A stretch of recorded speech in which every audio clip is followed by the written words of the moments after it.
Our neighbors had gotten used to, you know, hearing noise from the apartment that they stopped coming. Jesus. But that man came and the man was like, "What's happening here?"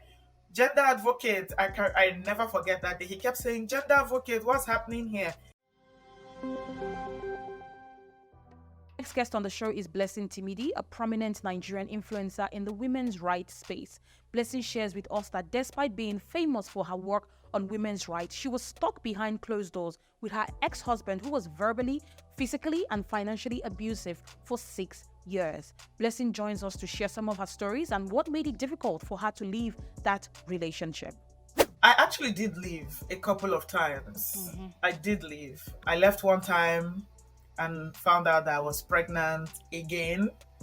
I left another time, this time with all the kids. And then after like 3 weeks of being out, I ran out of funds. And so I came back. Are you going back to this relationship because you want to have a family unit, or it is simply because of the financial dependence on this man that you are unable to break away? Okay, so let me give a little like, first of all, it took me a while to admit to my parents that I was actually being abused. Because my father is a pastor. I don't know, at the back of my head, I think I was thinking on behalf of my father, right? And thinking that my father was going to be ashamed if I said I wanted to leave. So it took me a very long time. Then there was internalized shame on my part, right? It's just, girl, you're doing all this work, not just at community level, you're doing it at policy making levels. People know you, even people who don't know you facially, they hear your name, they can recognize it. There was just that, shame on my part that how am I going to admit that this is what's happening to me? Like, even a few friends had noticed, like, a few friends would say, something is wrong with you. You're not that bubbly person we used to know. You're not, that they've noticed a few bruises here and there. Anytime I left, he would say he would get custody of the kids, right? He would say, "Oh, um, we'll go to court and I'll prove it to them. I'll prove it to the court that you don't contribute anything financially.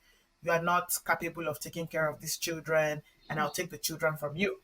Wow. And this is me who we had an agreement, for me to leave Abuja and come to Akure, despite how it would impact my own career. I was like, I was the parent at home. He beat me that night, put my things out with the children, by the way. And then he called my father. He called my father on the phone and let my father know that he had beat me. Wow. So did you ever report this to the police or your neighbors Oh, or yes. like? Oh, yes. Okay. Oh, yes. There was a particular time that he beat me. So, opposite where we lived in Akure, opposite the house, there's this allergy. The way I was screaming, the man could hear in his house. And it was the man that came in from his house to come, separate us. Our neighbors had gotten used to, you know, hearing noise from the apartment that they stopped coming. Jesus. But that man came and the man was like, "What's happening here?" Gender advocate, I never forget that day. He kept saying, "Gender advocate, what's happening here?" It was that man who separated us. And I was bloody. Blood was coming out of my mouth and all that. Then I went to the police station the way I stopped a bike. The way blood was all over my mouth and everything. I went to the police station and the police was like, "You again? You're the one who is always, bringing people here now and see what's happening to you. All this feminism thing, this is a family issue. Go home and settle it." You understand? I was telling myself that, well, let me give the child a chance to be with his dad, to be with her dad. That little girl witnessed a lot of violence. I will.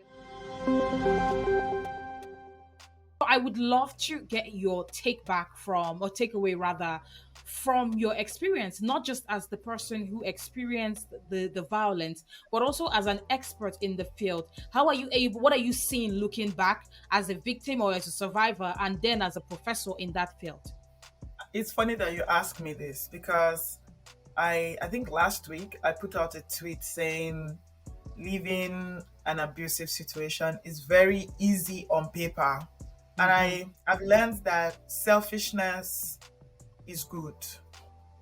Sometimes it's good to just be selfish as a woman, because many times the reason why you are staying in that relationship, especially for women who stay because of their kids, Mm.